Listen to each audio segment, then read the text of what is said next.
Already మనం speeches pre రిలీజ్లో విన్నాం కదా. ప్రీ రిలీజ్ ప్రెస్ మీట్లో డైరెక్ట్ ఆన్సర్లు విందాం అంటున్నారు. మీరు ప్రశ్నలు అడగచ్చు. చైతన్య గారు, మ్యాన్ ఆఫ్ ది మూమెంట్ మీరే కాబట్టి మీతోనే స్టార్ట్ చేయాలి.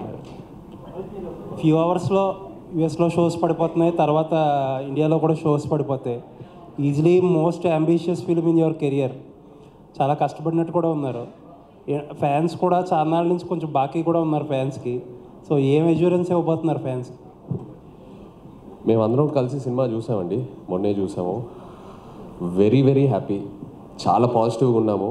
And especially half an hour of the film పీక్స్లో ఉంటుందండి. అన్ఎక్స్పెక్టెడ్.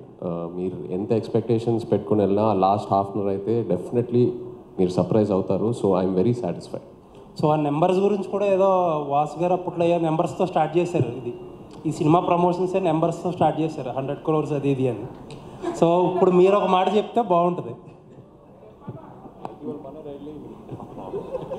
నా నంబర్స్ చెప్పమంటారా కలెక్షన్స్? అదే మీకు ఒక టార్గెట్, ఒక ప్రామిస్ ఉంటుంది కదా. అది వాసు చెప్పినాయండి.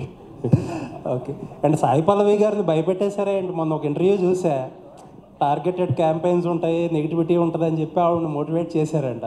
ఆవిడ ప్రమోషన్ కూడా అక్కడి నుంచి చాలా జాగ్రత్తగా కాషియస్గా చేస్తున్నారు.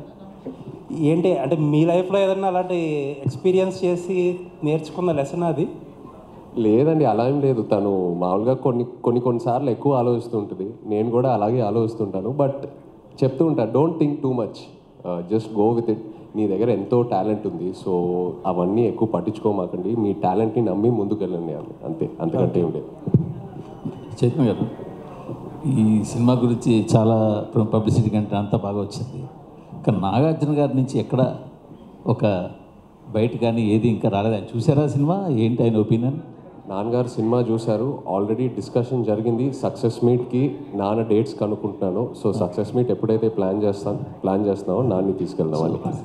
ఫ్యామిలీ హీరోలు కావచ్చు, లేకపోతే యంగ్ హీరోలు ఎవరైనా కావచ్చు, లవ్ స్టోరీలు చేసినప్పుడల్లా షూర్ షాట్ హిట్లు కొడుతూ వస్తున్నారు. మాస్ ట్రై చేసినప్పుడల్లా కొంచెం ఫెయిల్యూర్స్ వస్తున్నాయి. మీ కెరీర్లో కూడా ఏమాయ చేసావే, ప్రేమం, మజిలీ, లవ్ స్టోరీ 100% లవ్, ఇప్పుడు ఇది. సో ఖచ్చితంగా మీరు ఈ తేడా గమనించారా? మళ్ళీ మాస్నే ట్రై చేయాలని అనుకుంటున్నారా? లేదు, అఫ్కోర్స్ ఆ తేడాను గమనించాను. బట్ యాజ్ అన్ యాక్టర్ ఎప్పుడు ఆ ప్రయత్నం చేస్తూనే ఉంటానండి. నాకు లవ్ స్టోరీస్ చేయడం బాగా ఇష్టం. అండ్ ఆడియన్స్ కూడా చాలా బాగా ఆదరిస్తారు లవ్ స్టోరీస్ చేసినప్పుడు. I'm thankful for that. But as an actor ఎప్పుడు వేరే జానర్స్ ట్రై చేస్తూ ముందుకు వెళ్ళాలనే నా ప్రయత్నం అండి. ఎందుకు చెబుదాం, మేము ఒక యాక్షన్ పిక్చర్ గురించి ప్లాన్ కూడా చేస్తాం.